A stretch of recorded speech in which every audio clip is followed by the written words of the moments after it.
नमस्कार दोस्तों, knowledge stream centre of learning में आपका स्वागत है। आपके एग्जाम प्रिपरेशन को और बेहतर बनाने की तरफ एक कदम। दोस्तों, जैसा कि हम ज्योग्राफी में और अगर हम मोर स्पेसिफिक तौर पर बात करते हैं वर्ल्ड ज्योग्राफी में, घास के मैदान बेसिकली ग्रासलैंड के बारे में डिस्कस कर रहे थे। और इससे पहले वाले लेक्चर में हमने देखा था कि घास के मैदान को हम दो पार्ट में डिवाइड करते हैं। उनके जो फाइंड होते हैं, यानी वो जब जिस लोकेशन के हिसाब से वो पाए जाते हैं, उनको दो भागों में डिवाइड किया जा सकता है जहां पर वो पाए जाते हैं लोकेशन के हिसाब से। जिसमें पहला उष्णकटिबंधीय क्षेत्रों में जो घास के मैदान पाए जाते हैं, उष्णकटिबंधीय क्षेत्र वो क्षेत्र होते हैं जो हमारा 0 डिग्री लाइन इक्वेटर है और उससे 23.5 डिग्री लाइन अगर हम नॉर्थ में जाते हैं तो हमें ट्रॉपिक ऑफ कैंसर यानी कर्क रेखा मिलता है। और इसी तरीके से अगर हम 23.5 डिग्री साउथ में जाते हैं, वहाँ ट्रॉपिक ऑफ कैप्रिकॉर्न यानी मकर रेखा मिलती है। तो इन दोनों के बीच में जो क्षेत्र होता है उसको उष्णकटिबंधीय प्रदेश के नाम से जाना जाता है। तो उस क्षेत्र में जो घास के मैदान पाए जाते हैं उनको उष्णकटिबंधीय घास के मैदान कहा जाता है। तो ये क्षेत्र के हिसाब से जो घास पाई जाती है तो उस तरीके से उसका नाम दे दिया गया। जैसे कि यहाँ लिखा है कि भूमध्य रेखीय वर्षावन और गर्म रेगिस्तान के बीच में उष्णकटिबंधीय घास के मैदान पाए जाते हैं। ये हमने कल डिस्कस किया था कि अगर हम अफ्रीका का नक्शा लेते हैं, चूंकि अफ्रीका के नक्शे में तीनों रेखाएं हमको साफ दिखाई पड़ती हैं, तो भूमध्य रेखा से जो डेमोक्रेटिक रिपब्लिक ऑफ कॉन्गो को बीच से काटती है, उससे अगर हम नॉर्थ की तरफ जाते हैं तो जो हमारे घने वर्षावन है वो आएंगे पहले, फिर उसके बाद से जो ग्रासलैंड चालू हो जाते हैं यानी उष्णकटिबंधीय घास के मैदान चालू हो जाते हैं। और फिर अगर हम नॉर्थ में जाते हैं तो हमारा सहारा रेगिस्तान आता है। तो इस तरीके से सहारा रेगिस्तान और जो घने वन है, इन्हें उष्णकटिबंधीय वर्षावन के नाम से भी जाना जाता है, उनके बीच में ये ग्रासलैंड पाए जाते हैं। तो ये हमने कल डिस्कस कर लिया था। वहीं अगर हम शीतोष्ण कटिबंधीय घास के मैदानों की बात करते हैं तो शीतोष्ण कटिबंधीय वो क्षेत्र होता है, अगर हम नॉर्थ की बात करते हैं, जो ट्रॉपिक ऑफ कैंसर है यानी 23.5 डिग्री नॉर्थ यानी कर्क रेखा, और उसके बाद 66.5 डिग्री पर हमारा आर्कटिक सर्किल यानी आर्कटिक वृत्त मिलता है। उन दोनों के बीच का जो रीजन है वो शीतोष्ण कटिबंधीय क्षेत्र में आता है। इसी तरीके से अगर हम साउथ में जाते हैं, 23.5 डिग्री मकर रेखा यानी ट्रॉपिक ऑफ कैप्रिकॉर्न मिलती है,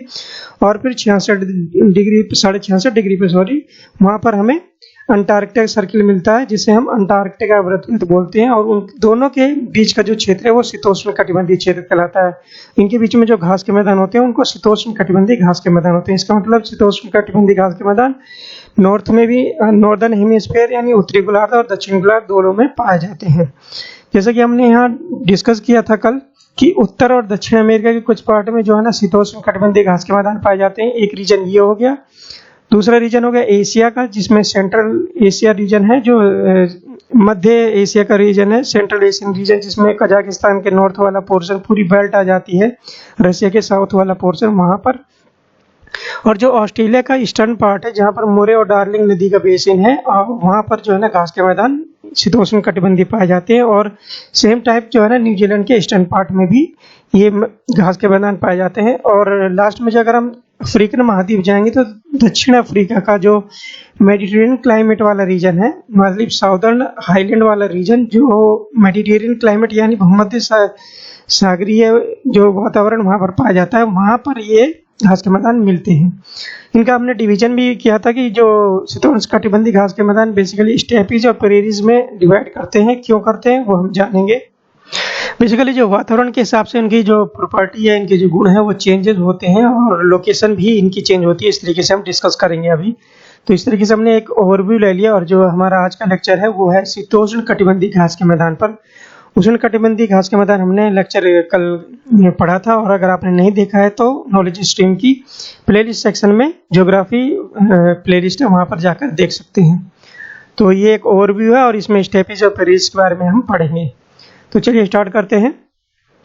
जो शीतोष्ण कटिबंधीय घास के मैदान है, वहाँ जो जहाँ पर ये घास के मैदान पाए जाते हैं, वहाँ की जलवायु की स्थिति देख ले, मतलब क्लाइमेटिक कंडीशन ऐसी क्या होती हैं कि वहाँ पर ये घास के मैदान पाए जाते हैं। इन क्षेत्रों में औसत वर्षा 25 से 75 सेंटीमीटर तक ही होती है।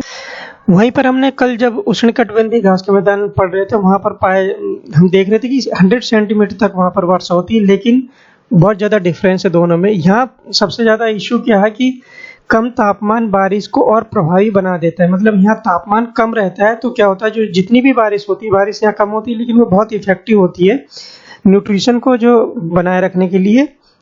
आर्द्रता को बनाए रखने के लिए। और वहाँ पर जब 100 सेंटीमीटर तक बारिश होती है, लेकिन वहाँ टेम्परेचर बहुत ज़्यादा होता है, इसकी वजह से वाष्पीकरण बहुत ज़्यादा होता है और यूपोट्रांसपिरेशन भी होता है। जो पौधे जो पानी को वाष्प के रूप में हवा में निकालते हैं उसको यूपोट्रांसपिरेशन कहते हैं। यहाँ पर क्या होता है, टेम्परेचर कम होता है तो जो वाष्पीकरण भी नहीं होगा, इवेपोरेशन भी नहीं होगा और इवेपोट्रांसपिरेशन भी नहीं होगा, मतलब पौधों और पेड़ों के द्वारा जो पानी वाष्प बन के वातावरण में मिल जाता है उसको इवेपोट्रांसपिरेशन बोलते हैं, वो भी नहीं होगा। तो बहुत ज़्यादा इफेक्टिव होता है, आर्द्रता काफ़ी होती है। घास यहाँ पर इसलिए पोषक होती है और मवेशियों के लिए बहुत ही उपयोगी है। हम जानेंगे दुनिया के कई क्षेत्र हैं, स्पेशली अगर हम जानेंगे कि ऑस्ट्रेलिया, न्यूजीलैंड और अर्जेंटीना जो है ना डेयरी के मामले में बहुत ज़्यादा आगे हैं, क्योंकि वहाँ पर ये घास के मैदान बहुत तादाद में होते हैं और बड़े बड़े रेंचेस होते हैं। रेंचेस मतलब एक क्षेत्र होता है जहाँ पर नंबर ऑफ मतलब थाउजेंड्स ऑफ जो बकरियां हैं, भेड़ें हैं, वो चराई जाती हैं, गायें वगैरह, उनको रेंचेस बोला जाता है। ये रेंचेस हम ऑस्ट्रेलिया, न्यूजीलैंड, अर्जेंटीना इन क्षेत्रों में हमें मिल जाता है और यही है शीतोष्णकटिबंधीय घास के मैदान वाले क्षेत्र। तो इस तरीके से यहाँ पर मवेशी बहुत ज़्यादा मात्रा में पाए जाते हैं और दूध और मांस का बहुत ज़्यादा व्यापार ये देश करते हैं। दुनिया के कई क्षेत्रों में घास के मैदान को व्यापक कृषि उपजाऊ भूमि बदल किया गया है। जैसा कि हम जानते हैं कि जो अगर हम नॉर्थ अमेरिका की बात करते हैं या रशिया की बात करते हैं तो ये जो घास के मैदान थे उनको समाप्त करके धीरे धीरे उन पर खेती की जाने लगी। और उसका रीजन ये था कि जैसे जैसे पॉपुलेशन ग्रो होती है तो एग्रीकल्चर प्रोडक्ट की डिमांड बढ़ने लगी है और इसी वजह से जो उपजाऊ जमीन की मात्रा कम होने लगी तो इन घास के मैदानों को कृषि योग्य भूमि में बदल दिया गया, पॉपुलेशन यानी जो जनसंख्या है उसकी आवश्यकताओं की पूर्ति के लिए। यहाँ पर हम विभाजन देख लेते हैं शीतोष्णकटिबंधीय घास के मैदान पे। हमने फर्स्ट स्लाइड में भी देखा होगा कि स्टेपीज और प्रेरीज में डिवाइड कर सकते हैं। अभी हम इंडिविजुअल हम स्टेपीज और प्रेरीज के बारे में पढ़ लेते हैं कि क्या क्या उनकी प्रॉपर्टी है, क्लाइमेटिक कंडीशन क्या है। जो स्टेपीज होती है वो छोटी घास वाले मैदान होते हैं, उनको स्टेप्स बोला जाता है। छोटी घास मतलब अगर शॉर्ट से स्टेपीज आप रिलेट कर सकते हो। अगर शॉर्ट ग्रास है, क्वेश्चन आया अगर पेपर में कि शॉर्ट ग्रास है तो स्टेपीज होगी, और अगर शीतोष्णकटिबंधीय घास के मैदान की बात हो रही है तो। और जो रीजन है अगर उनकी बात करते हैं तो अर्ध शुष्क क्षेत्रों में स्टेपीज मिलते हैं। अर्ध शुष्क मतलब semi arid area. For example अगर हम बात करते हैं जो सेंट्रल एशियन रीजन है, कजाकिस्तान वाली बेल्ट जो है वहाँ पर जो है ना अर्ध शुष्क वातावरण है, सेमी एरिड रीजन है, तो वहाँ पर स्टेपीज होगा। और जो हमारा western part of central America यानी America, United State of America का वेस्टर्न पार्ट है वो भी सेमी एरिड एरिया में आता है, कैलिफोर्नियन डिजर्ट वगैरह वहाँ पर है। तो इस तरीके से वहाँ पर भी जो घास के मैदान होंगे वो स्टेपीज ही होगी। और इनकी लंबाई देखते हैं 10 से 20 सेंटीमीटर की ऊंचाई वाली होती है और ये मैट की तरह जमीन पर कवर करती है। अगर हम कभी एग्जाम्स में या जो हमारे लैपटॉप के वॉलपेपर वगैरह होंगे उनमें देखा होगा कि एक प्लेन सा होता है और उसमें हरी हरी घास उगी होती है, वो बेसिकली स्टेपीज या प्रेरी में से एक है। अगर छोटी घास है 10 से 20 सेंटीमीटर तो स्टेपीज है, अगर बड़ी है तो प्रेरीज है, उसके बारे में हम पढ़ेंगे। और ये उत्तरी गोलार्ध में बहुत व्यापक है। जो स्टेपीज है अभी हम लास्ट में देखेंगे कि उन दोनों का विस्तार किस किस गोलार्ध में है, लेकिन स्टेपीज जो है वो नॉर्थर्न हेमिस्फीयर यानी उत्तरी गोलार्ध में ज्यादा प्रभावशाली रूप से फैली हुई है। तो इस तरीके से हमने स्टेपीज की कुछ प्रॉपर्टी पढ़ ली। ये छोटी घास होती है, हाइट इनकी 10 से 20 सेंटीमीटर होती है और उत्तरी गोलार्ध में ज्यादा व्यापक है। और जो रीजन है वो अर्ध शुष्क रीजन है। ये 4 महत्वपूर्ण पॉइंट हो गए। अब वहीं हम प्रेरीज की हम बात कर लेंगे। प्रेरीज घास के मैदान जहाँ घास तुलनात्मक रूप से लंबी होती है, जैसे अभी हमने डिस्कस की थी। स्टेपीज मतलब शॉर्ट ग्रास, छोटी ग्रास। प्रेरीज थोड़ी लंबी होती है क्योंकि ये आर्द्र क्षेत्र में स्थित है। ये जो प्रेरीज पाए जाते हैं वो ह्यूमिड रीजन होते हैं, आर्द्र क्षेत्र होते हैं, मतलब वहाँ पर जो है मॉइस्चर जो मात्रा है वातावरण में वो ज़्यादा होता है। मतलब टेम्परेचर कम होगा तो वातावरण ज़्यादा होगा और वो मॉइस्ट रीजन होता है जहाँ पर ये घास के मैदान पाए जाते हैं। और 40 से 60 सेंटीमीटर लंबी होती है घास के मैदान। जहाँ पर हमने देखा था स्टेपीज 10 से 20 सेंटीमीटर होती है, तो उससे कम 4 से 6 गुना लंबी ये प्रेरीज होती है और ये आर्द्र क्षेत्रों में मिलती है। वहीं पर स्टेपीज जो है ना सेमी एरिड या शुष्क क्षेत्रों में मिलती थी। इस तरीके से हमने प्रेरीज और स्टेपीज की दोनों की क्लाइमेटिक कंडीशन के बारे में पढ़ लिया कि क्या क्या क्लाइमेट इनको प्रभावशाली होते हैं जहाँ पर ये उगते हैं। अब हम रीजन जान लेते हैं जहाँ पर ये घास के मैदान मिलते हैं। मुख्य रूप से अगर हम साउदर्न अमेरिका की बात करते हैं, जो महाद्वीप है, महाद्वीपों की यहाँ बात करेंगे जहाँ पर शीतोष्णकटिबंधीय घास के मैदान पाए जाते हैं। तो जो अर्जेंटीना में घास का मैदान पाया जाता है उसको पंपास के नाम से बोला जाता है। बहुत ही इंपॉर्टेंट क्वेश्चन है, एग्जामिनेशन में मैच द फॉलोइंग में भी पूछा जा सकता है कि पंपास किससे रिलेटेड है। एक बहुत ही इंपॉर्टेंट क्वेश्चन है। तो पंपास अर्जेंटीना में जो शीतोष्ण कटिबंधीय घास के मैदान होते हैं उनको पंपास बोला जाता है और ये रीजन है जैसे मैप में देख पा रहे हैं। नेक्स्ट देख लेते हैं, ये अफ्रीका महाद्वीप की हम बात करते हैं जहां पर शीतोष्ण कटिबंधीय घास के मैदान होते हैं, वो वेल्ड बोला जाता है इनको दक्षिण अफ्रीका में। और ये जो मेडिटेरियन क्लाइमेट यानी समुद्र से जो जुड़ा रीजन है ये दक्षिण अफ्रीका हाईलैंड वाला रीजन बोला जाता है। वहां पर इनको शीतोष्ण कटिबंधीय घास के मैदान को वेल्ड बोला जाता है। बहुत इंपॉर्टेंट क्वेश्चन है ये। और अगर हम ऑस्ट्रेलियन महाद्वीप की बात करते हैं तो ये वाला जो रीजन है ईस्टर्न और ईस्टर्न साउदर्न वाला रीजन, ये मरे और डार्लिंग दो रिवर हैं, नदियां हैं जो ऑस्ट्रेलिया की बहुत महत्वपूर्ण नदियां हैं, वो इसी रीजन में प्रवाह करती हैं। और इसी रीजन में जो ऑस्ट्रेलिया में शीतोष्ण कटिबंधीय घास के मैदान है उनको डाउन के नाम से बोला जाता है। बहुत ही इंपॉर्टेंट क्वेश्चन है और कई बार एग्जाम्स में पूछा गया है। वहीं अगर हम नॉर्थ अमेरिकन महाद्वीप की हम बात करते हैं तो वहाँ पर दोनों टाइप के ग्रासलैंड पाए जाते हैं। और ये जो रीजन है नॉर्थ और नॉर्थ वेस्ट ईस्टर्न वाला रीजन, यहाँ पर आर्द्रता ज़्यादा होती है। इधर जो ना, तो यहाँ पर जो जहाँ पर आर्द्रता ज़्यादा होगी, नमी ज़्यादा होगी, वहाँ पर प्रेरीज मिलते हैं उत्तरी अमेरिका के इस रीजन में। जैसा कि हमने डिस्कस किया, अगर आर्द्रता ज़्यादा है, नमी है, तो वहाँ पर हमें प्रेरीज मिलेंगी। वहीं ये साउदर्न वाला रीजन है, ये कैलिफोर्नियन डिजर्ट वाला रीजन है, यहाँ पर स्टेपीज मिलते हैं क्योंकि यहाँ पर अर्ध शुष्क वातावरण है। तो अर्ध शुष्क वातावरण तो स्टेपीज होगा, घास छोटी होगी, 10 से 20 सेंटीमीटर होगी।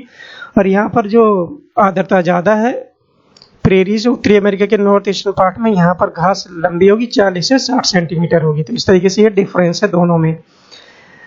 नेक्स्ट हम बात करते हैं अगर यूरोप में जो हंगरी रीजन है, हंगरी एक यूरोप का एक देश है और वहाँ जो घास के मैदान होते हैं उनको पुस्तजा के नाम से जाना जाता है। और ये जो लैंड लॉक्ड कंट्री है हंगरी, और बुदापेस्ट इसकी राजधानी है। आपने वर्ल्ड वार में अगर पढ़ा होगा कि हंगरी और ऑस्ट्रिया इन्हीं के राजकुमार और को मार दिया गया था, जिसकी वजह से वर्ल्ड वार स्टार्ट हुआ था, उसी से रिलेटेड ये हंगरी है। पुस्तजा यहाँ पर शीतोष्ण कटिबंधीय घास के मैदानों को बोला जाता है।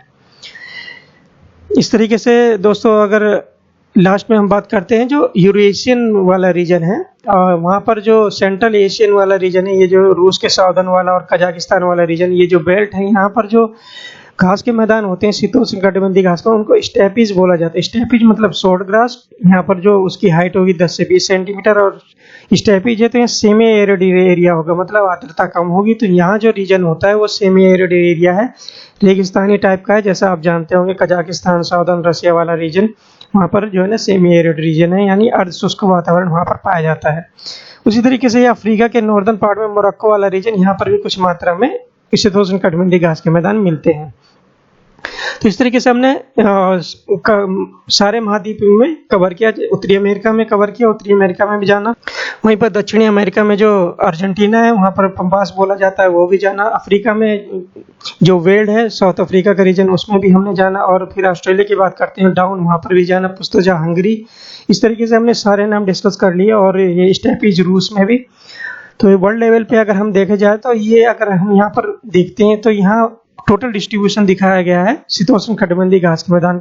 आप ये जो ऑरेंज वाला रीजन देख रहे हैं, ये स्टेपीज वाला रीजन है और ये अर्ध शुष्क रीजन है। और ये आप देख रहे हैं कि अगर यहाँ से जो इक्वेटर हमारी पास होती है इस लाइन से, इसके नॉर्थ में ज्यादा स्टेपीज है, साउथ में स्टेपीज नहीं है। और जो प्रेरीज है वो साउथ में है, मतलब साउदर्न हेमिस्फीयर यानी दक्षिण गोलार्ध में प्रेरीज पाए जाते हैं। और उत्तरी गोलार्ध की बात करें तो वहाँ स्टेपीज ज्यादा मात्रा में पाए जाते हैं। तो ये डिफरेंस है, ये भी स्टेटमेंट के रूप में क्वेश्चन आ सकता है कि जो प्रेरीज घास के मैदान है भूमध्य रेखा के दक्षिण में यानी दक्षिणी गोलार्ध में प्रेरीज पाए जाते हैं, और उत्तरी गोलार्ध में मोस्टली स्टेपीज होते हैं, कुछ मात्रा में प्रेरीज भी हैं जो ये ग्रीन डॉट है।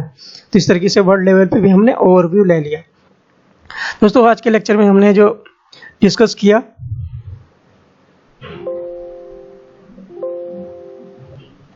वो शीतोष्ण कटिबंधीय घास के मैदानों को आज हमने डिस्कस किया, जिसमें स्टेपीज और प्रेरीज दोनों के बारे में पढ़ा। दोनों की क्लाइमेटिक कंडीशन क्या होती है, कौन सी क्लाइमेट, कौन सा वातावरण स्टेपीज को ज़्यादा ग्रो करने के लिए एक एटमॉस्फेयर क्रिएट करता है, और कौन सा वातावरण प्रेरीज को। इस तरीके से हमने और उनके रीजन भी जान लिए कि स्टेपीज शॉर्ट ग्रास होती है और जो ज़्यादातर उत्तरी गोलार्ध में स्टेपीज होती है और दक्षिण गोलार्ध में प्रेरीज होती है, जैसे कि हम चित्र में देख पा रहे हैं। आपको ये लेक्चर कैसा लगा कमेंट बॉक्स में ज़रूर बताइएगा, और अगर अच्छा लगा तो लाइक बटन जरूर दबाना ना भूलें, और जाते जाते नॉलेज स्ट्रीम को जरूर सब्सक्राइब कर लें और दोस्तों के बीच में इसको जरूर शेयर करें।